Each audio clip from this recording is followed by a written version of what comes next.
day's just as wise. Every day's just as. Sun comes up in the eastern sky. Old wind blows by and by. Every day's just as wise. Every day's just as.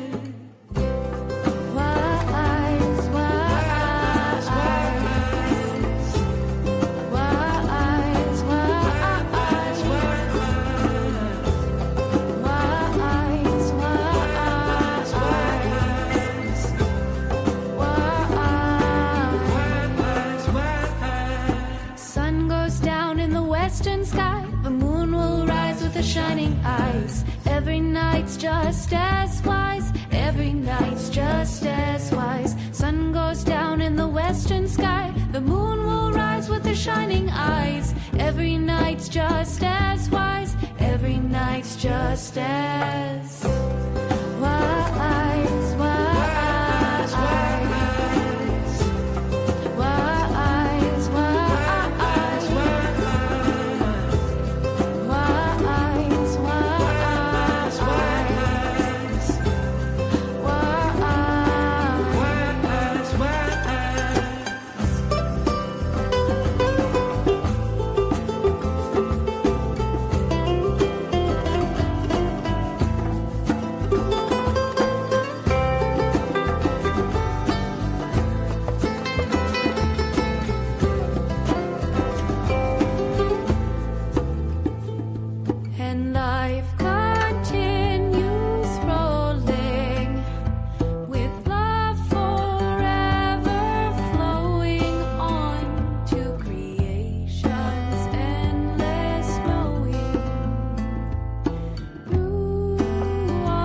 Peace. What's going on, everybody? Thank y'all for tuning in to this podcast. Let me get myself right. I just made it to the patio. I was half asleep. If you are tuned in, please share this video with at least one person. They may find the information here valuable in their journey. Paul, Bernard, y'all can open y'all mics. It's a free bill today. Ain't got too much going. We can build as we go. So what's going on? How y'all doing today? Yoko nephews. Yoko's good. No, Yoko nephews. Going on, Agassi. Good. Peace. What's good, family? Yeah.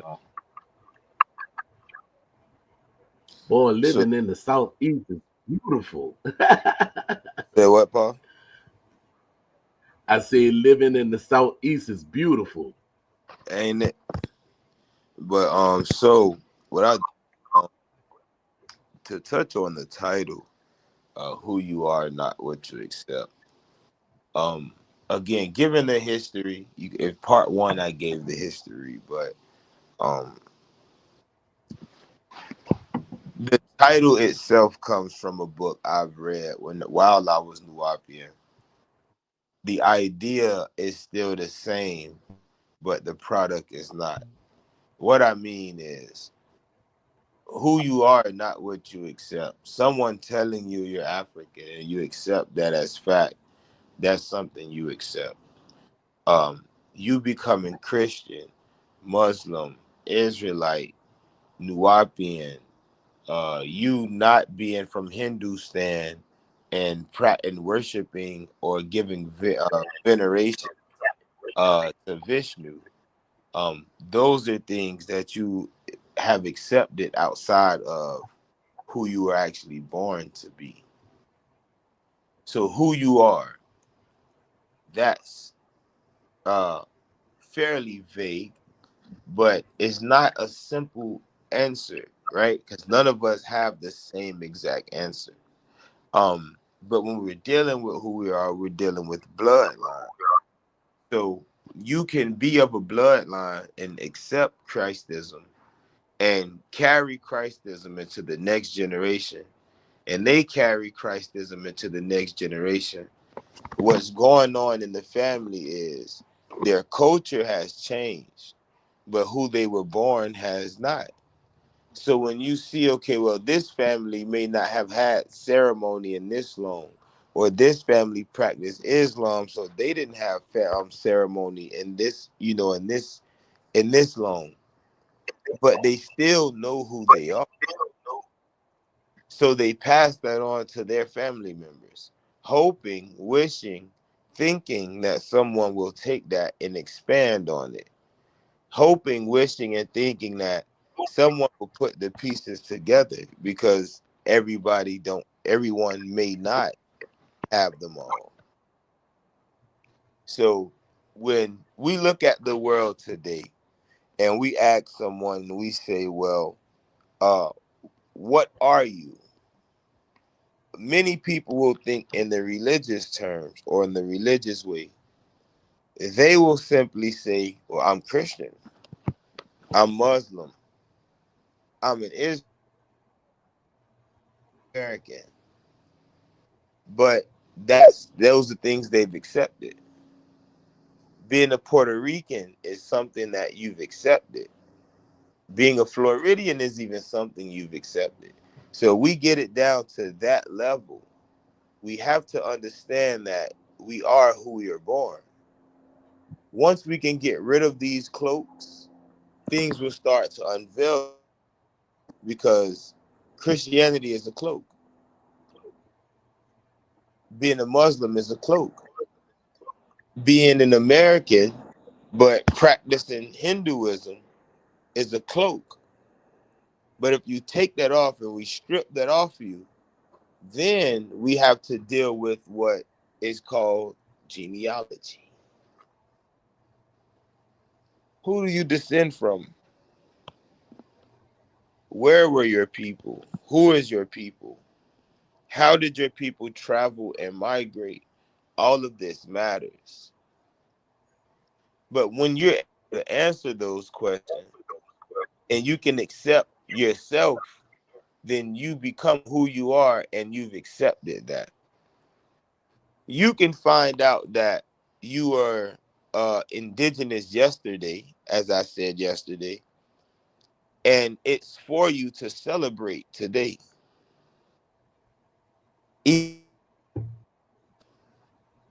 What is not for you to do is take on names of different confederacies and tribal people that were never spoken or told by your family, and put those cloaks on simply because you found out that, hey, I'm American.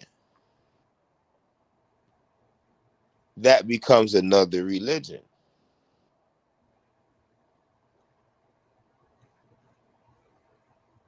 If your family lived in the area, if you say, we'll say, for instance, in Texas, and you say, well, I found my family in Texas up to this point,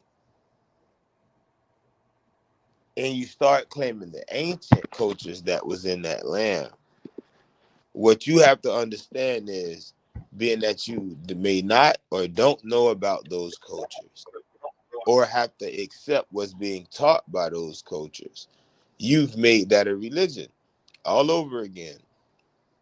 Leaving the church and going to a powwow, leaving the church and hoping for a ceremony, leaving the mosque and going to a powwow.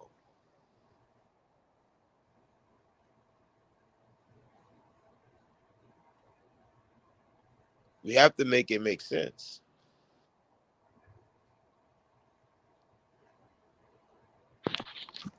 When you find out who you are, peace. What's good, cuz? Yo, what's going on? Just got off work. Everything. When you study these things, it's like, for instance, like I found with Nuapu. When you study these things as is, you have to ask questions. Not asking questions will cause you to fall into the religious mindset again, meaning I have to believe this without having the actual proof. I have no tangible evidence, but if it's my truth, it's my truth. Okay, but we're talking about tangible evidence. So my family said I'm Creek, I'm Muskogee, but I heard what he said about Muskogee, so I'm trying to figure out if we were here and then if we were there, Muskogee did this, what they did to the other people, so I don't want to be considered that. Like, what? We have that in our family too. Because we tell the stories about the Lenape and because we tell the stories about the Muskogee, doesn't mean that there aren't any admixtures there. But having those admixtures make you who you are. It doesn't change who you are. I hope that makes sense. Want to say, well, I'm Anasazi. And then a couple years later, I'm Teligui, I'm Cherokee. And then you say, well, what's your Cherokee clan? Potato clan. But I also have cat lineage. Shut up. But when you're adding on cloaks because you don't want to truly be who you are, you start to cover up the family story with things the family never been involved with. Now, some families may have amnesia. It's possible. It's more than possible that all of the information is gone. But if all the information is gone and not some of the information, then everything you doing from that point of knowing that all of it is gone is creating some shit. If some of the story is there, you can build on top of some. But if all of it is gone, everything you doing moving forward is basically lying, coming up with something, trying to put some shit together so it can make more sense to you historically. But you see, history hasn't done a good job keeping up with your family. I don't know. How y'all feel? What's on y'all mind? Let's see. I Yeah. feel the same as that way. Same as that way, cuz. I yield the flow. You could put your thoughts to it. Just going back to what Granny say, even if you have multiple lines, what did she say? You know, my great grandmother, my father's mother's mother, so my father's clan, you know, Kasabo. My great grandmother lived to be 90. She always say, hey, she told me about her father's side, how they were, European or whatever. But she said my mother's people, we were East Pool. That's a band of the Kasabo that was northwest of Edisto Island, South Carolina, modern day Ace Basin. She always said, my people were always by the water. So that when she said always by the water, these are little things that are nuggets that you should go back and hey, well, let me follow the trail by the people who are always by the water. You know, there were people that came down from the north, that came up from the south, that came east from the west, but there were always people by the water. So the little nuggets like that, help me, with that side of the family. So, this is why you always have to just be aware of your geography, migration patterns, where the tribes come from. Did they originate in this area, or were there tribes that came into this area conquered, or were they won or lost? Did these who fused in with the original people on that particular land mass or land area that your ancestors came from?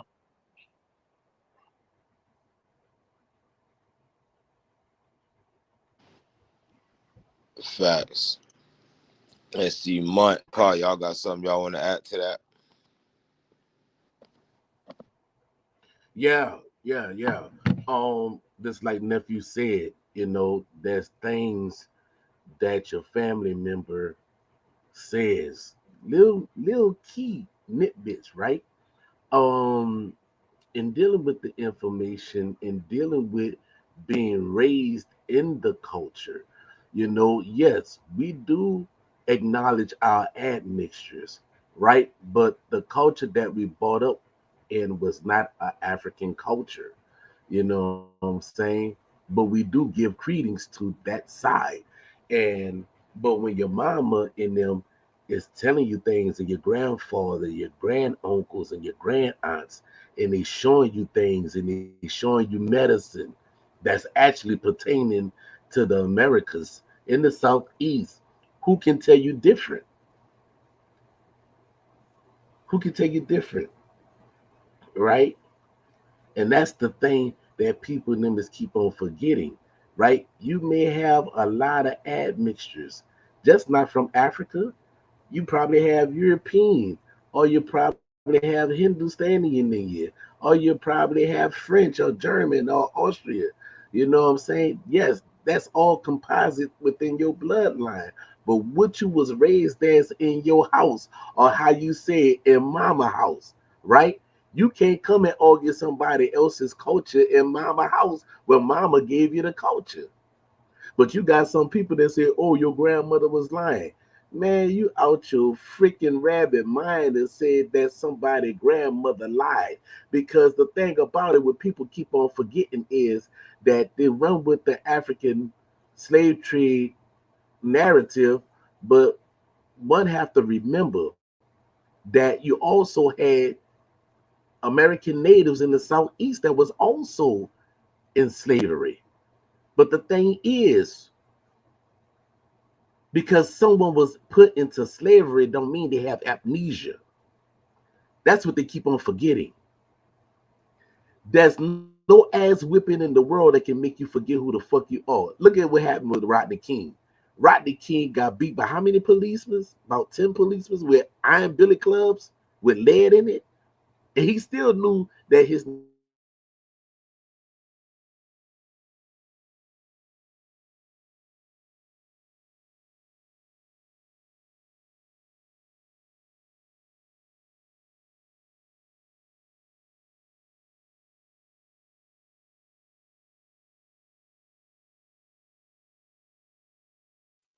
You cut out.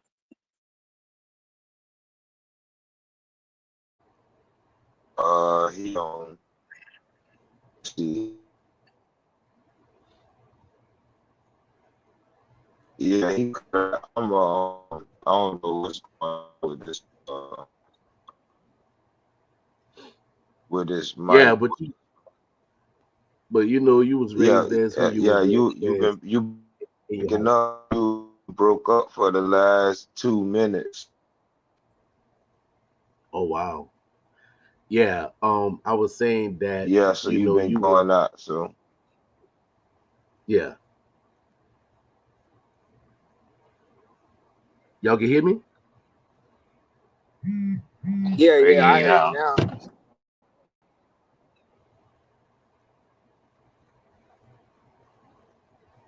Yeah, I was saying that what you was raised as in your culture, in your grandmother's house, and in your mother's house.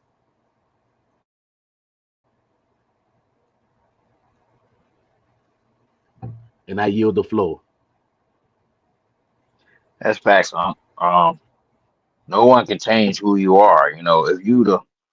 If you're the son of a woman who can trace her mother, her mother, her mother, all the way back to a certain area, that's who you are. No matter if you grow up to be a plumber, an electrician, a astronaut, or work at McDonald's, none of that matters what you choose in life. Like Lip said, you were you were what you were destined to be before you even in your mother's womb. That was already set.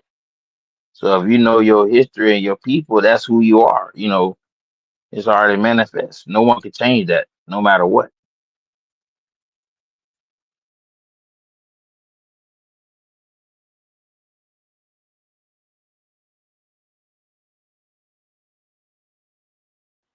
The thing about it is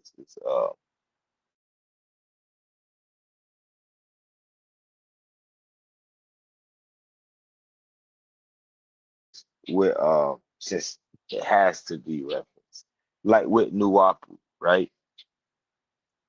Being there and seeing people attempt to transition from believing in religion to actually going against the systematic religions, right?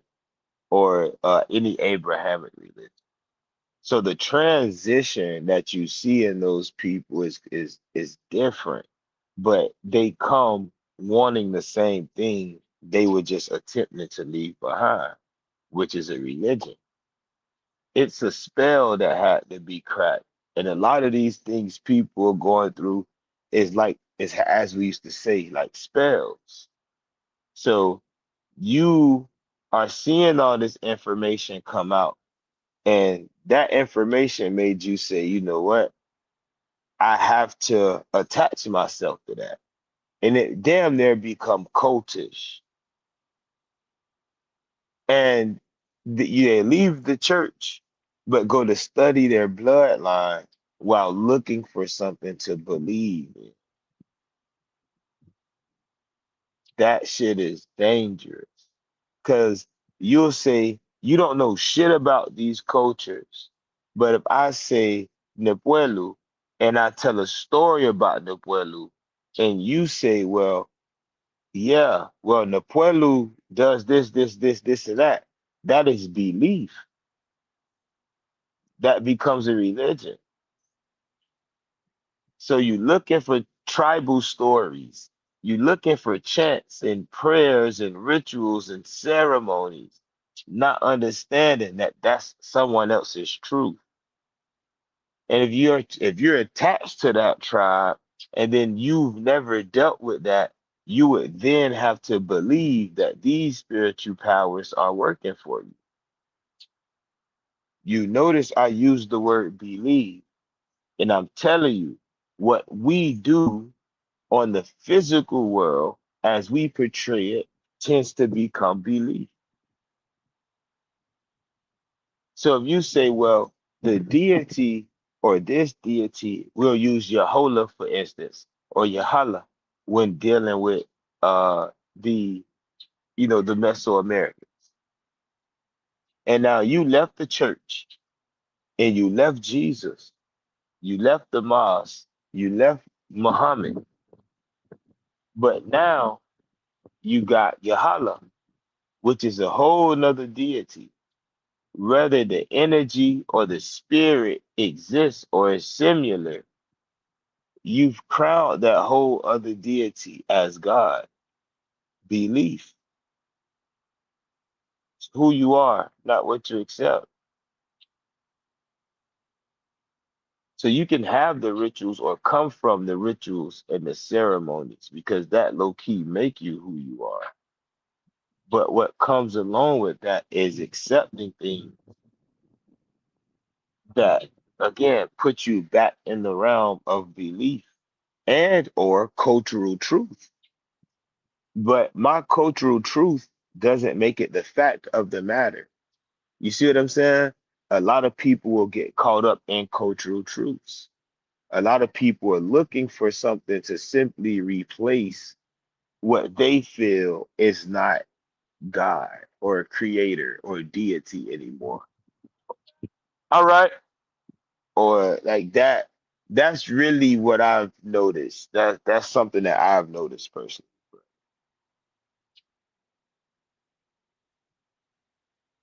So facts.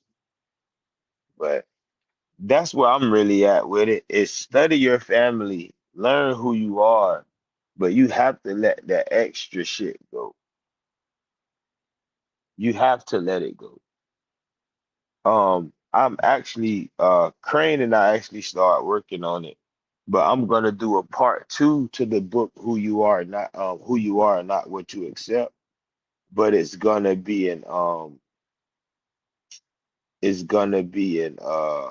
be PDF, so it's not gonna be a physical text. It's definitely gonna be a PDF though. There are a few, about 50 questions that we came up with um that will be answered in the book or whatnot. But again, it's to make sure that people understand how to break the spell, how to find out who they are, but also how these other cultures may have affected um their family and their family traditions. So you have identity and ancestry, belief versus being. So is what you believe tied to who you are, or just what you've been taught? How does belief distort or clarify identity? Can adopting a belief system erase cultural memory? Are beliefs substitutes for blood? Why or why not? Is it possible to wear another people's religion without wearing their chains? I'll explain what their chains mean. How much of what you believe is natural versus indoctrination? So 16, for example, most of what you were taught to believe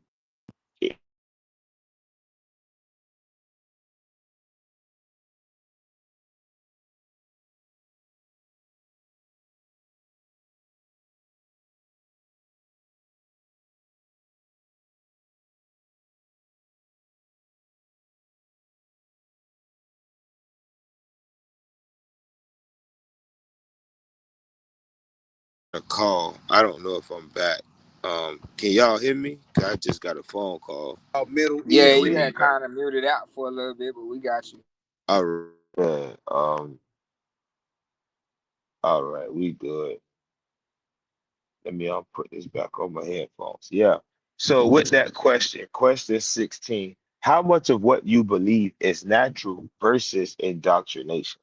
So when you deal on the spiritual level, or you deal with what we're considering belief when it comes to religion, those things were taught to you by somebody who believed them, half-as believed them, or didn't even know what they were talking about at all. This is what I mean by passing that on. Now, when we're talking about believing or dealing with what's natural, right? Believing what's natural. Naturally, you would have to ask yourself, damn, being that humans are a tribal people, what tribe of people did we come from? Those beliefs of those people are their spiritual truths. Going to those people, if you're not that people, and taking on that as a cloak, their spiritual system as a cloak, it's not natural. So, how much of it is natural and how much of it is indoctrination? We'll talk about that and we'll have a gauge. How do you reconcile personal beliefs with your ancestral traditions? We talked about letting certain cloaks go. Uh, like they used to say, why no help from above? You know A lot of what, people, nephew? a lot of, You can hear me? You can hear me? yeah, I can,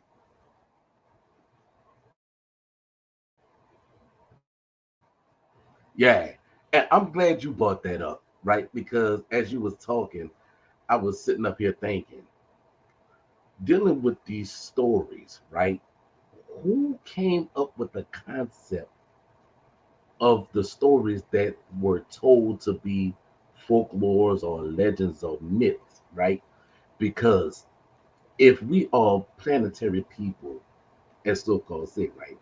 But when they talk about the creation, when someone said that the earth was on the back of a tortoise or a turtle, who actually saw that? I'm just thinking about that. Like, who actually saw a turtle on? I mean, the earth on the back of a turtle. Who saw that? Who came up with that concept? And then it was passed down. Like, who actually saw that? Because once again, that is a tribal belief. But we know factually that the earth is not sitting on no tortoise or no turtle back. So now, how does one actually change their mind about this story about a earth being on the turtle? Because the day of information, a child look at you like, really, the earth on the back of a turtle? Like, who came up with that concept? And who thought of that? Like you say, question. And now the person that came up with that, they're going to have that discussion like, well, it's actually a metaphor. Okay, well, you should have said that from the first place, you know, or whatever it may be. But you just lied and told me that the earth was on the back of a turtle. By you, the flow.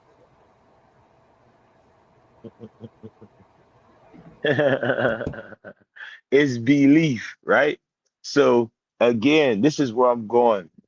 When we're talking about what I was dealing with was connection. So why no help from above? A lot of people feel like, well, their ancestors aren't helping them. But how many of you are actually on the same wave as your ancestors? Everybody talking about vibes. Peace, sis. What's going on? I see Auntie in the chat. Hey, Auntie. So if you can't spiritually connect to them, meaning you don't speak any of their ancient languages or their tribal languages, you don't understand any of their signs and symbols, then a lot of times, often, you lose a connection to a certain part of your ancestors. And we're talking about genetics. We're talking about intelligence, right? Intellectual genetics. So if your family spoke English for the last 200 years, the only story you'll get about the family is in English.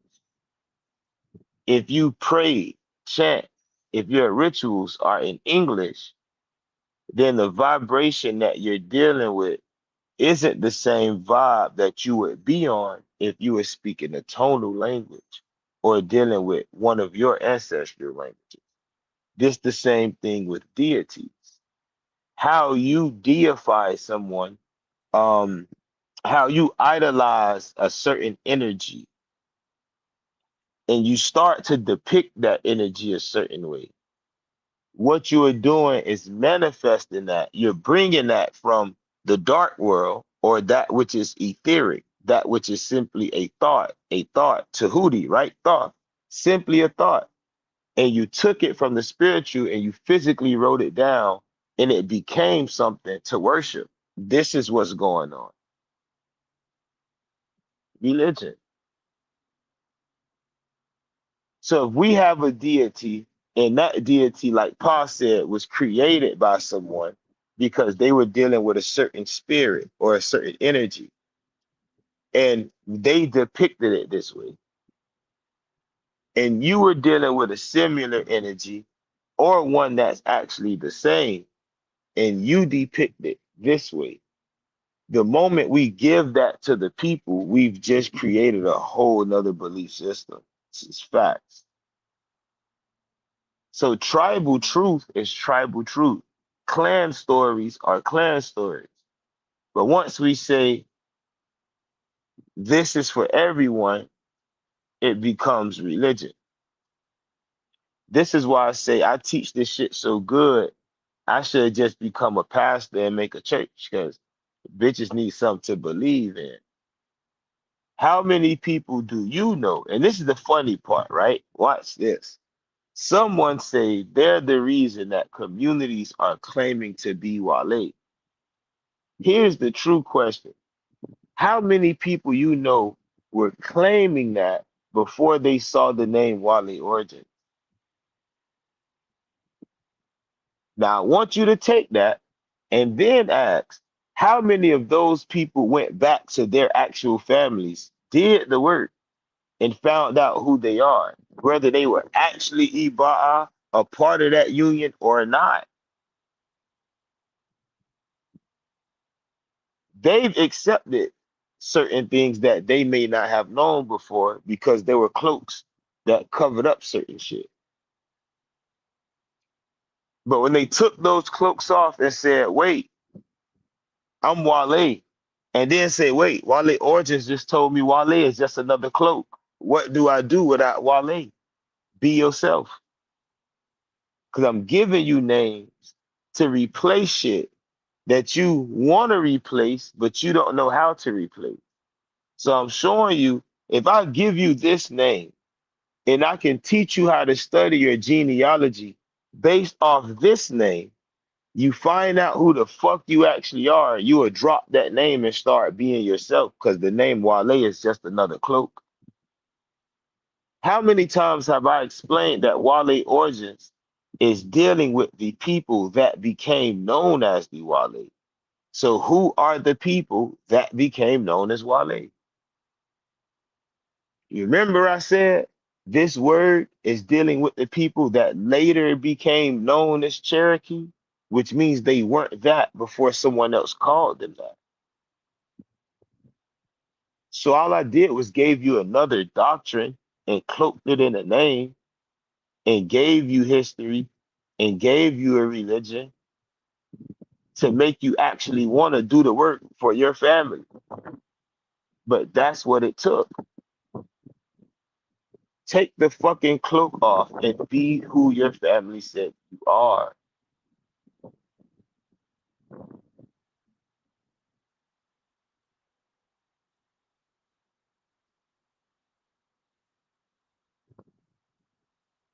It can all be simple, right? It can all be simple. Um, there was a question in the chat I want to touch on real quick. Uh, where are we? Right? So this question that's on the screen, did trade ultimately affect tribal systems in a negative way, especially towards indoctrination and religion? So this is a great question, and I'll leave this question on the stage, on the screen, um, while we speak about this, right? Um, excuse me. This answer is, of course, it did, right? But uh, trade, uh, trade affecting the or the clan system and the tribal systems have to happen often.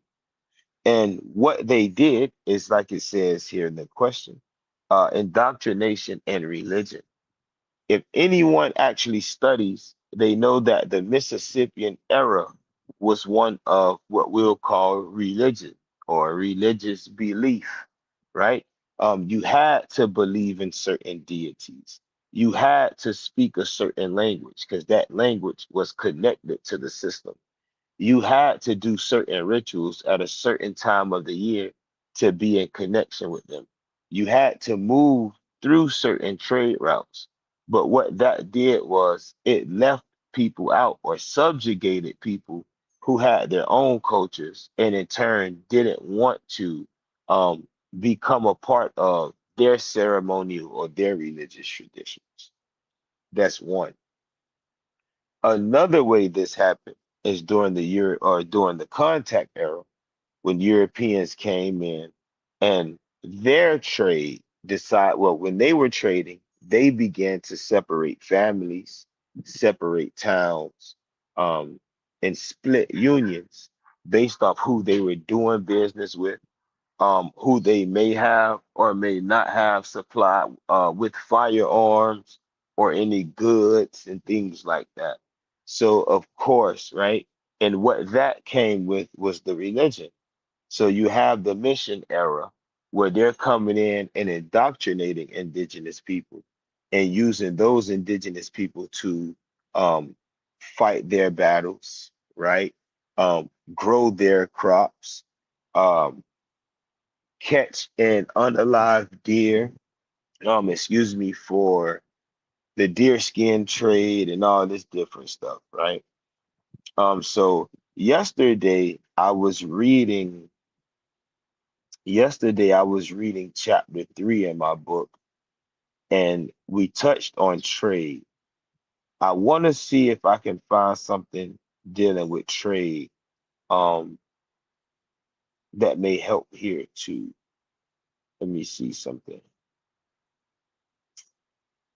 Okay. Okay, perfect. So, all right, so we're going to talk about basically like the fall of the Valley cultures, like the Hopewellian cultures, things like that. Um, and this is when that Yama era, what we call the Yama era, the Mississippian era, began to take shape. So it says social stratification and political organization. The Yama culture marked a significant shift in social and political organization, characterized by the rise of complex hierarchies and centralized leadership. While earlier cultures, such as the Shawanoki, were organized into smaller and more egalitarian communities, the Yama developed a stratified society where a small elite held power over the majority. This system of social stratification was evident in both the layout of their settlements and their burial practices, reflecting the importance of hierarchy in Yama culture. In Yama towns, the most prominent individuals lived near the ceremonial mounds, often in more detailed homes than the common people. These mounds were not only architectural features, but also symbols of status and power. The elite were also buried in special mounds, where their graves containing valuable grave goods, such as copper ornaments, shell beads, finely crafted pottery, and even the occasional human sacrifice. These burial practices highlighted the belief that the elites had divine or semi-divine status, and their power extended beyond life into the afterlife. The nature of elite burials served as a clear indicator of their social status and political authority. So this is something that we spoke on yesterday. Whereas you had family leaders or family spiritual leaders, now you had communities linked up with communities thousands of miles away spiritually, because there was a religion that was brought that was able to feed all of these people, and that was the green corn ceremony or the green corn. If you said in the Yuchi language, you'd find out it's actually dealing with the spiritual system that dealt with trade in maize, salt, and copper. So, yeah, things were good for those who joined, but people who didn't excuse me, were often subjugated or left out. So, yeah, let's see. Any one of y'all want to add to that, or y'all just letting me build?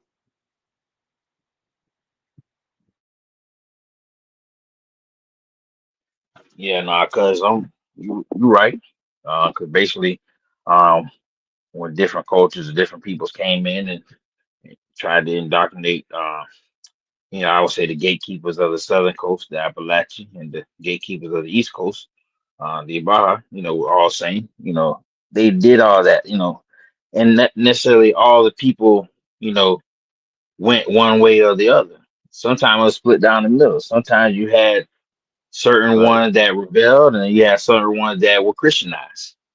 So Mm-hmm. then you have, later on in times, they would consider the entire tribe or the entire people going one way, either left or right, when that necessarily wasn't Right. the case. Right. So yeah, I definitely get what you're saying in regard to that.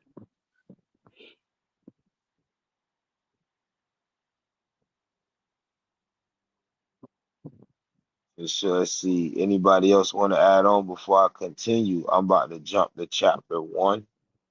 Um, and basically chapter 1 should, so I can go to class. So we got something to do with classes, cultural continuity. That should be the end of that chapter. Uh, so clan and class structure. Clan and class structure. Uh, let's see.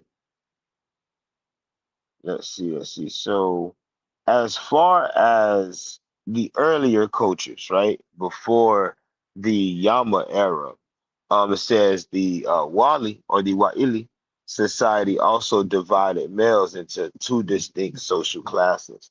Now, this is outside of the clan.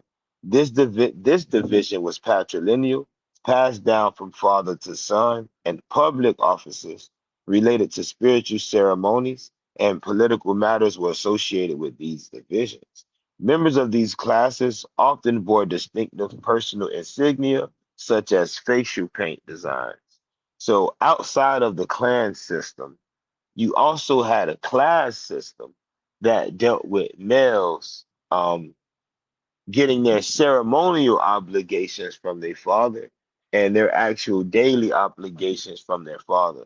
So both you actually had the two parent household, and there you were actually raised by two different clans because your mother's clan is your clan, that's your family, but your father's clan or your father's father, right? Going by what your fathers did, that would have decided if you would have been a medicine man in your mother's family, but you'd have been part of the medicine society, but your mother's clan.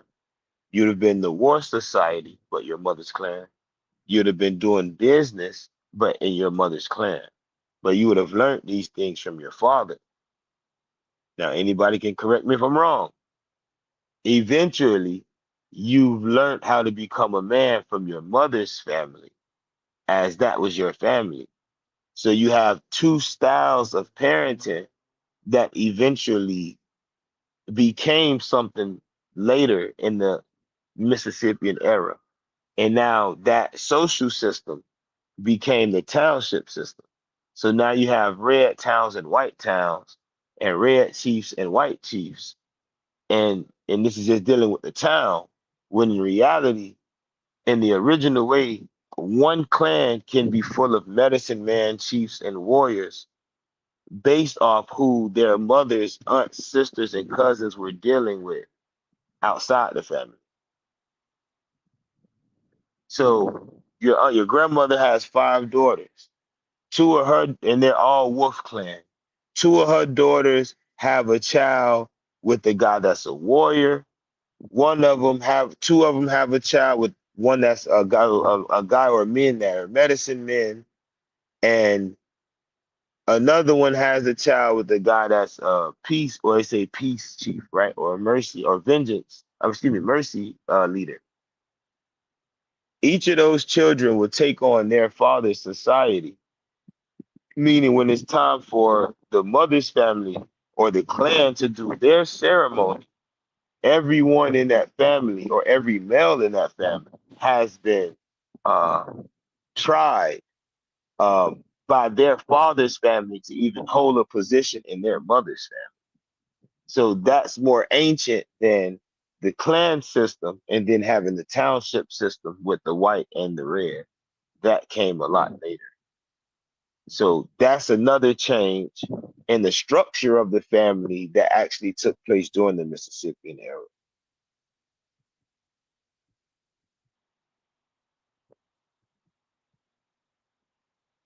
And that changed too. When Europeans came in, they only wanted to deal with the men. And in reality, the women were the chiefs. So that started to change things more to a patrilineal way of living.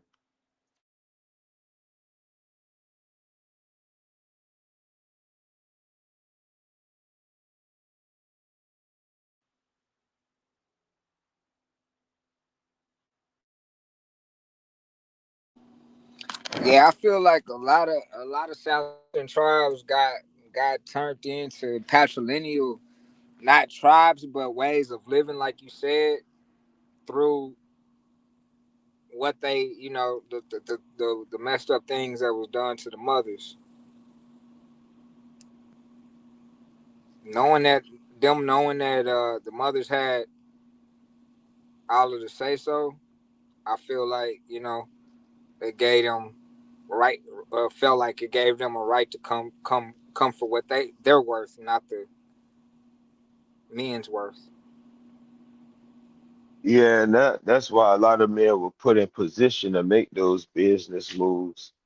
Um, Especially very early on, because you seen how DeSoto was working. Right.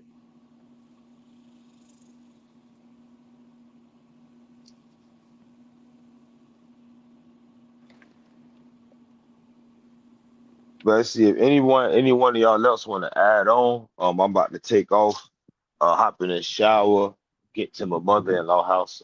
Doing something for my wife over there. If any one of y'all want to add on, though, we can keep it going for like 10 minutes. I ain't got much, man. Tell your wife happy birthday. For shit show, I got you, Carl.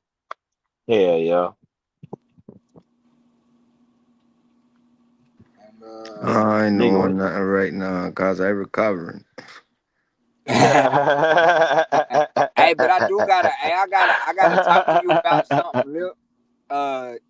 I gotta talk to y'all about something. I want to see what y'all think. You remember what I said the other day when I said on the post that you see, bro? Them dogs ain't shit, man.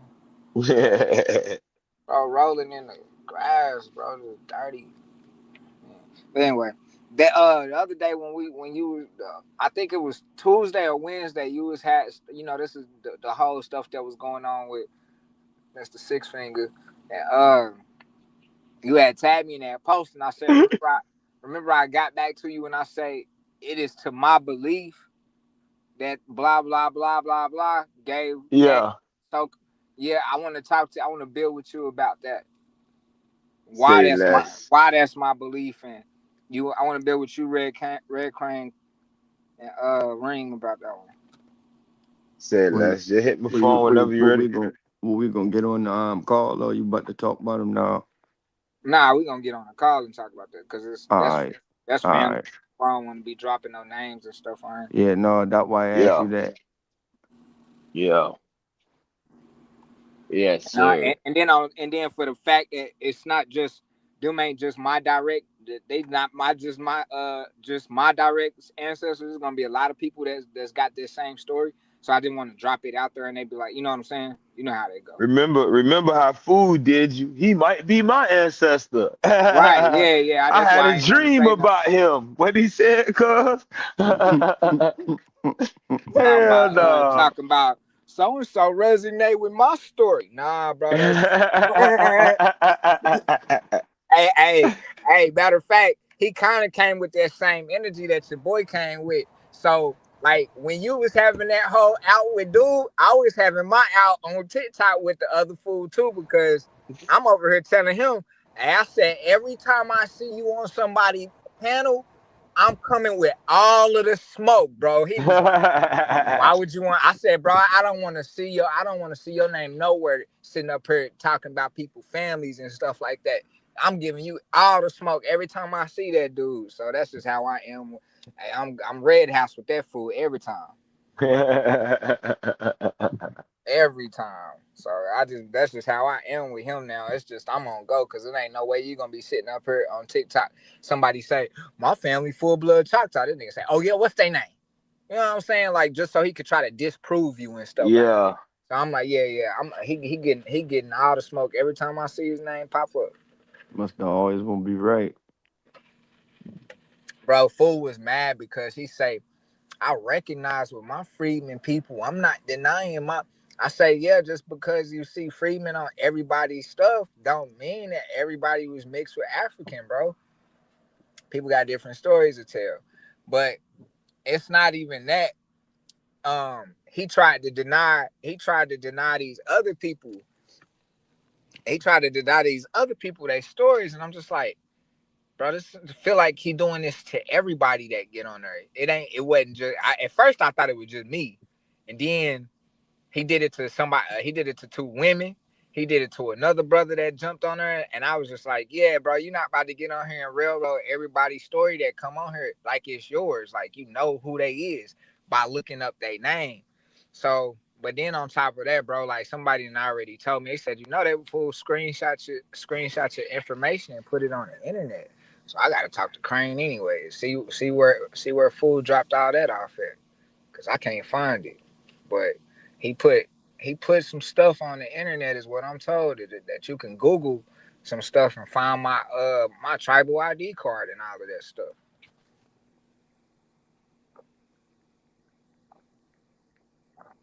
So it's just it's a lot of, but that's on that part. I need to talk to Lip about what my belief is, cause you know what I mean. Like them is sisters, and I'm like, bro, like if I'm being real with you, you know what I mean. And like not just sisters, they cousins too, but some of them is sisters and some of them is cousins. But they all connect, right? And so if they all connect, why am I getting a card that come up? It just say Paint Clan. You see what I'm saying? But it's supposed to be it's a cousin, like fourth cousin, or third or fourth cousin, something like that. It say second or fourth cousin or whatever removed, and I was just like, okay, what is that talking about? But that's what made me have that theory that I had posted the other day.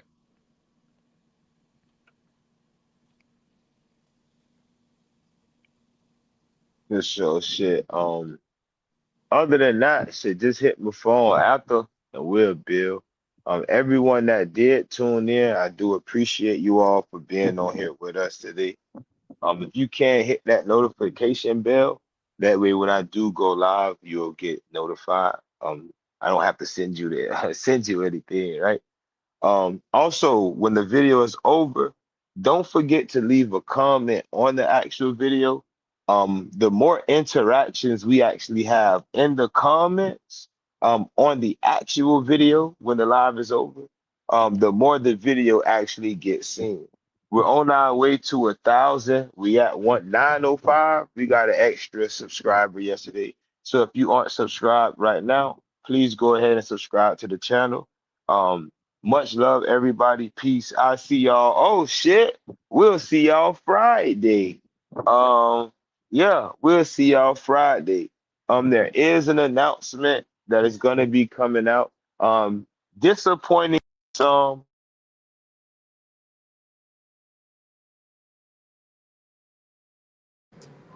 Are you cut out? Breaking up, guys.